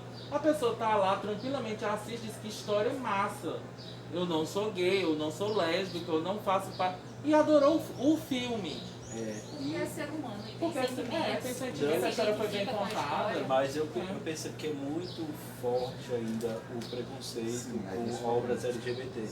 Aquele projeto que você tinha na UFCA, que você levava nos campi, que levava filme, como era o nome do projeto? Era... Ai meu Deus, agora Era o projeto da UFCA. Era Aquilíbrio. Quando eu trabalhava no Campus Crato, estava indo uma vez por semana lá, né? Aí tinha exibição de filmes e tal. E aí lá é um campus, o Campus Crato é predominantemente com homens, né? Homens héteros e cis evangélicos. E aí, o que aconteceu? O projeto no começo, o pessoal de lá, os servidores estavam participando desse projeto, Arte Livre. E aí eu lembro que uma vez você passou um filme que era com personagens LGBTs. E aí depois desse filme, o pessoal parou de ir, os servidores lá, os evangélicos. E aí eu conversando lá, aliás, Samuel, o rapaz que trabalha comigo na biblioteca, me falou que o pessoal tinha dito que não iria mais para as exibições dos filmes do Arte Livre, porque era só filme de gays. Porque passou um filme, sendo que todos os outros eram personagens protagonistas héteros. Então a gente, nessas coisas a gente percebe que ainda tem muita resistência, né, dos héteros a consumirem literatura, filmes e séries protagonizadas por gays, né? Tanto que as séries, eu vi falando uma vez que a maioria das séries protagonizadas por gays são canceladas na primeira temporada, personagens LGBTs. Então o que eles fazem, né? Nas séries que eu percebo hoje, geralmente o gay ou a lésbica é amigo do protagonista da série, sabe? Sempre é um amigo, mas quando é um protagonista LGBT, não vai pra frente, infelizmente. Isso diz muito, né, sobre essa questão da aceitação hoje, né? Eu queria só complementar, porque nas obras que você mencionou, você citou, por exemplo, Tom Hill, né? Sim. Que é um romance assim, passível de várias discussões, inclusive, e também de uma época bem distinta, né? Final do 19, está presa a uma corrente que já queria aquilo mesmo, o romance quase não respira, que foi construído com a perspectiva de colocar o personagem como o ser homoafetivo, no caso homossexual, representante do homossexualismo, né? Era assim o vigente na época do texto, não teria escapatória, né? Tanto é que o branquinho, o médico, que você falou, Aleixo, ele se salva como? Juntando-se, né? Coabitando com uma prostituta, uma ex-prostituta, Dona Carolina, que é portuguesa também. Então, assim, importa salvar aquele que teria a tendência à branquitude, que teria a tendência a uma espécie de salvação. Já Amaro só estava reservado a ele ser comparado a um animal, cometer um crime, né, através do álcool. Então, assim, são muitos dizeres, são muitos, como é que eu posso dizer, muitos marcadores que o colocariam como um animal mesmo. Então, nesse caso, nem o autor era homossexual, pelo que a gente sabe, né, porque você está falando de uma biografia conhecida. Sim. Nem a representatividade ali, né, no caso, representação. Sim. Era só isso, assim, porque eu lembro que tu citou e eu não tinha mencionado.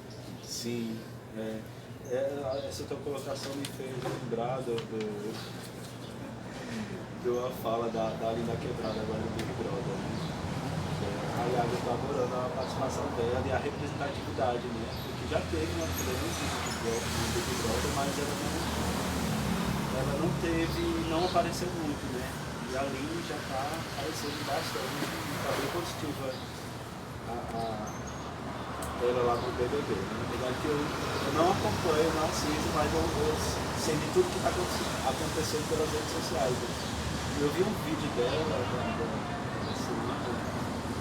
e ela estava falando para umas mulheres negras lá da casa sobre os corpos que são passíveis de serem amados. E aí ela fala que o amor é uma construção social, que antes as pessoas não casavam por amor, né? Era tudo arranjado. E aí ela fala que o corpo trans, o corpo negro, o corpo do deficiente físico não são corpos vistos para serem amados, né? Porque as pessoas,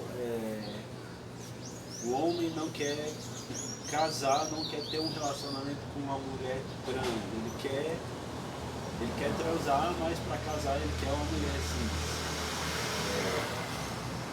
Assim também como os negros, né? Eu vi uma fala uma vez da moça do grupo de mulheres negras do Cariri, ela falou justamente isso. Os homens eles não querem a mulher negra para casar, mas se relacionar, eles querem a mulher branca. Mas ele procura a mulher negra para sexo. Na verdade, o Beto dizia, negra para trabalhar, mulata para fuder e branca para casar. Sim. E aí me lembrou essa sua fala, né, sobre os corpos passíveis de serem amados. Né? Então, tem toda uma desconstrução, né? E quanto mais a gente se afirmar, quanto mais nos vermos representados, mais essas questões vão evoluir. Jorge, ainda sobre essa questão da literatura LGBT, eu gostei muito da caracterização da colega. Se eu fosse também adotar uma opinião, seria muito próximo, muito par com a caracterização dela mesmo. Né? Essa escrita com intenção, com direcionamento, independente de quem se escreve, na minha opinião. Né? Então, eu achei muito bacana. Eu queria te perguntar, quando que tu disse que começou a escrever, né, com essa maneira de se entender e tal, e teve todo esse processo de repressão, de não aceitação. Quando surgiu em ti essa vontade de expor, assim, eu não vou só escrever para mim, né? Não vou só vou abrir minha intimidade, de certa forma, até como você colocou, você escreve o que você vive, então é uma certa... Quando surgiu essa vontade de publicar, né? De mostrar para o outro essa parte sua íntima? Sim. Foi junto com essa transição lá dos 23 anos? Não, foi antes. Nas escolas onde eu estudava, eu sempre participava dos concursos de poesia e tal. Sempre ganhava. E aí eu fui percebendo, né, que as pessoas gostavam do que eu escrevia, né? E aí eu comecei a procurar, ir atrás de concursos, né? Aí o primeiro concurso que eu tive um ponto de deputado foi o SESC, de 2015, né? E aí foi a partir daí que eu comecei a buscar divulgar e publicar as minhas histórias. E aí eu pensei, juntou várias, como eu posso dizer, várias vontades, né? Essa vontade de escrever sobre coisas que me afetavam, temas sensíveis a mim, E comecei a pensar também nessa questão, né, de que outras pessoas poderiam se identificar nos personagens e isso poderia ajudá-las de certa forma. E também como entretenimento também, né? Não só não é literatura de autoajuda, né? É ficção, então é entretenimento também. Um dos que eu publiquei em coletânea não tem um livro só com trabalhos meus ainda, né? O Inventário de Seis Abraços vai ser o primeiro. Mas eu já publiquei nesse aqui também, que é a Coletânea Literária LGBT do Ceará. Eu tive 2 contos publicados e um deles, em primeiro lugar, ela é de 2018. E é muito, muito massa essa edição. Tem histórias com todas as letrinhas da Cinta. Né? Pouco antes dessa coletânea, teve o caso lá do assassinato da travesti Botara, né? Então, nessa coletânea tem várias histórias, contos e poesias em homenagem à Botara. É muito lindo, eu estou muito carinho por essa coletânea. Não sei se eu respondi a pergunta. Respondeu. Tu queria perguntar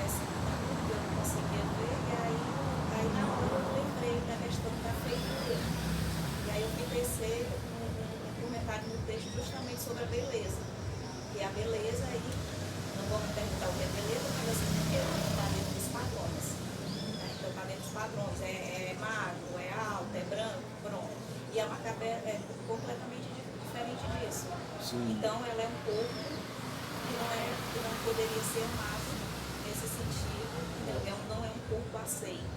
Né? Então eu fui falar sobre essa violência simbólica e aí eu fui para a feiura. E quando você estava falando, eu lembrei disso. E também não concordo, e não acho que, por exemplo, o Bombeou, por exemplo, tem essa questão sobre tudo e demais.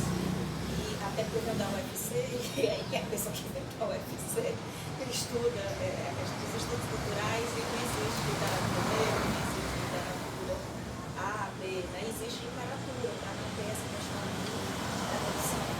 Mas concordo, né, que quando isso essa fala que não representa o Elvis, né, que tem toda uma curadoria, tudo isso, eu concordo. Até a questão da democracia, que não tem nada, digamos assim, está relacionado com o que a gente está falando, mas poesia, se você for olhar você chega na livraria, você provavelmente ali na exposição você não já tem poesia. Quando você entra, você vai procurar, tem uma estante, assim, 10 livros. Né? É uma coisa também que não é aceita, independentemente do que a gente está falando. Né? Então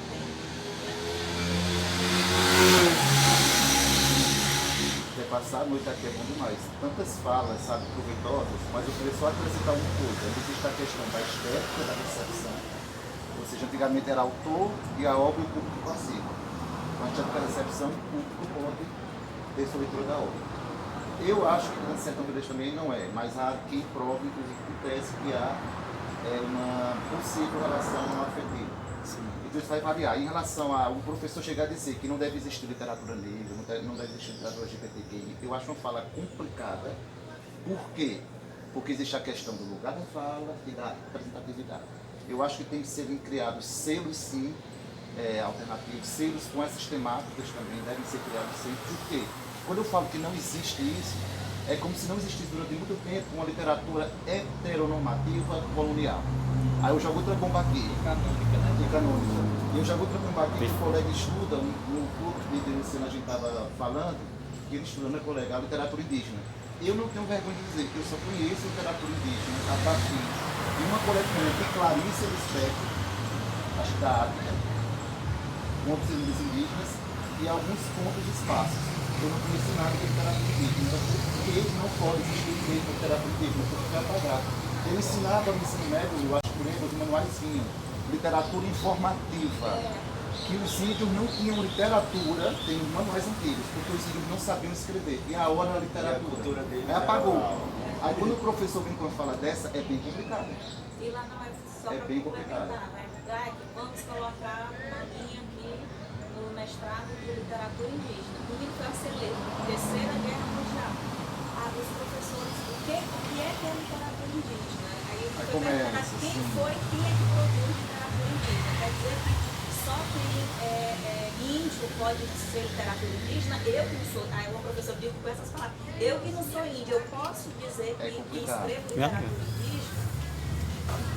Foi uma celeuma, a briga foi tão grande que ainda não... E esses discursos são complicados. Eu estudo o Jorge Amado, eu leio o Jorge Amado há muito tempo, mas, por exemplo, eu achava que o Jorge Amado defendia e valorizava a cultura negra. Quando, na realidade, quando você vai ler o primeiro texto que eu li contra o Jorge Amado, gente, eu entrei em depressão, foi do Joel Rufino, que é uma referência nacional. Imagina aí, 100 anos do nascimento de Jorge Amado, a academia, a Casa Jorge Amado lotada, e Joel Rufino dá uma palestra contra a obra de Jorge Amado. Foi um baque para mim, como esse homem está louco e não estava. Ele falou só tudo o que ele tinha que falar. Ou seja, uma obra que eu li durante muito tempo, hoje eu leio com outro olhar, a partir do discurso de Joel Rufino. Então tem isso também, a recepção, a maturidade da gente, a intencionalidade vai ser complicada. Eu não sei se a intencionalidade de Jorge Amado foi promover, porque hoje há quem diga que Jorge Amado, inclusive, é racista. Se você pegar os personagens, o Alex Paulo pode até falar um pouco sobre isso. A mulher é objeto sexual. A mulher em Jorge Amado é objeto sexual. E ela é mulata, ela não é negra, ela é mulata. A gente vai citar a Gabriela, e Gabriela era livre. Não era livre. Gabriela era livre até certo ponto. Para Gabriela voltar à condição dela com o Nasci, teve que se fazer o casamento com o Nasci, com o homem que ela amava, que ela amava. Então é complicado essa questão da intencionalidade do autor. Então a gente vai passar a noite aqui falando sobre essa questão de intenção e recepção. Agora, só encerrando, eu acho assim, necessário distinguir, não de separar, mas de promover. Por isso que a gente está vivendo essa fase tão importante na literatura, não só na literatura, nas artes e movimentos culturais. Isso é a favor sim, de uma coletânea, de um festival só LGBTQI+. Eu acho muito importante sim, que vozes foram caladas durante muito tempo. É por isso que eu acho necessário sim agora. Lá na frente a gente pode sonhar com essa literatura que é só literatura independente da temática. Hoje a gente vive um momento difícil. Essas literaturas têm que surgir e têm que aflorar e têm que serem promovidas sim. Só penso assim. Germano, cavalo selado não passa duas vezes na porta da gente. Então eu já queria lhe convidar para vir um dia falar sobre esse outro Jorge Amado. Eu prometo que eu vou ficar bem caladinho. É complicado. Só no final. Não, tem que ser os dois. É complicado. Tem que ser o dueto, tá aí.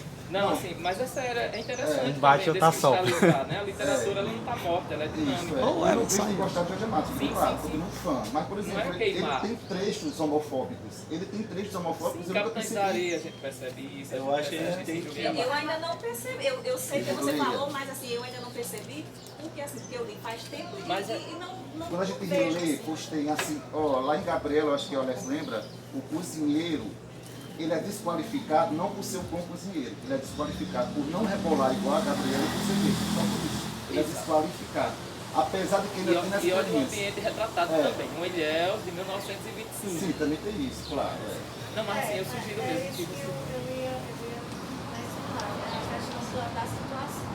Como Sim. você situa a obra, né? Bom. Porque, por exemplo, a leitura, ela vem sendo feita, né?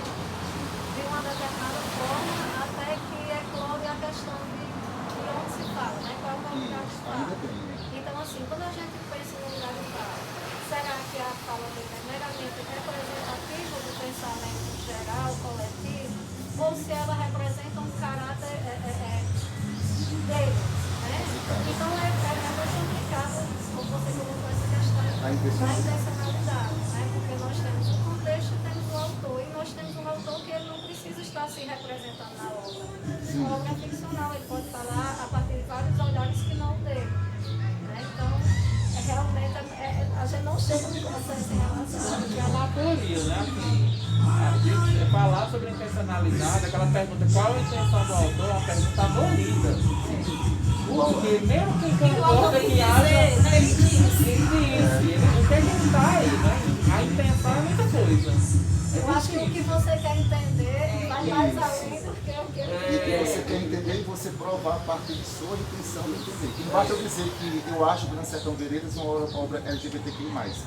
Não é só interpretação mesmo, eu tenho que provar a partir de minha leitura, textualmente, elementos que me levem a essa interpretação. O que eu falei lá no início, né, de que algumas obras, antigamente, eles não podiam falar abertamente, né, sobre a homossexualidade, então eles falavam de forma metafórica, né, mesmo em histórias com personagens héteros, você percebia um teor homoerótico, né, então, que na Ilíada, Odisseia, que eu vi trechos, né, dos personagens, que provavelmente eram um casal, houve toda uma tentativa de maquiar aquela situação, tanto que vários tradutores da obra na época tentavam mexer ali para colocar eles como bons amigos. Então existia essa tentativa de apagar isso. E alguns autores, né, que nem o Thomas Mann, do Tempo Perdido, tem vários personagens que ele em alguns momentos dá a entender que é homossexual, mas ele não coloca abertamente o personagem como homossexual. O que não pegaria bem, né, ali ele seria mal recebido. Então, essa questão é muito complicada, né? Eu não digo ir no Thomas Mann, no Proust, né? Porque aí já é uma coisa mais do Alain Rescher é Proust. Mas é porque Thomas Mann tem personagens, Tônio Kruger, sim, Morte em Veneza também. Ah, maravilhoso o caso Dreyfus também. Enfim. O caso dele, No Proust, exatamente. Falar de esse momento bem peculiar da história real, né? Bom, enfim, mas eu estou dizendo assim. Algumas metáforas, por ser um recurso de estética, de estilista, salva algumas obras, né? Melhor metáfora do que ser explícito e fraco. Né? Assim, às vezes o subentendido deixou uma beleza muito maior e aí salvou a obra do que se tivesse escrachado e fraco. Né? Assim, não é assim, às vezes a metáfora é um recurso bom. Não para esconder se o autor queria, na sua construção, preferiria talvez deixar explícito. Não no caso assim. Mas de verdade, algumas obras é tão interessante você ver a ironia, né? Você perceber o sarcasmo, o duplo sentido daquela cena. Isso dá um sabor de humor, de xixi, de beleza, que, bom, às vezes tá ok, tá bom, mas não precisa ser tão claro às vezes. Sim, as ambiguidades. Não é negar, mas assim, que dá uma. Nem suavizar, nem negar, nem suavizar. Mas que no final, às vezes, o resultado fica bem interessante. As ambiguidades, né, são bem-vindas na literatura.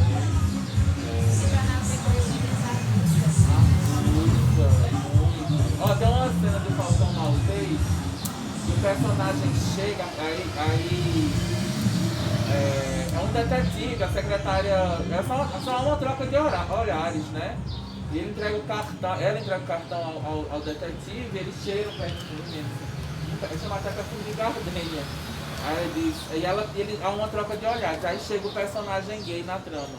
Não é dito, mas fala-se uma referência ao perfume no cartão, um cartão cheio de perfume de um homem, né? Assim, nos anos 40, digamos que algo afetado, aí chega o personagem. A cena fica saborosa para quem é gay e está assistindo. Não precisa dizer, o personagem, o gay se reconhece naquela cena. E para o desavisado, a pessoa que quer viver na bolha doida, não vai viver nunca. Né? Não vai viver nunca. É muito bom, parabéns. É muita coisa nessa É muita coisa, se deixava a noite inteira, né? Tem mais alguma colocação? Boa. Então acho que é isso, né?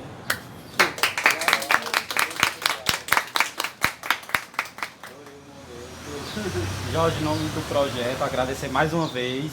Fica o convite para, uma vez que o livro esteja concluído, você lançar aqui, ou numa feira de livros, como a gente já tinha conversado, ou então uma nova vinda no projeto. E muito obrigado pelo aceite, viu? Valeu. E obrigado pela discussão que você propiciou nessa tarde. Obrigado, também quero fazer o lançamento aqui. Tá fechado.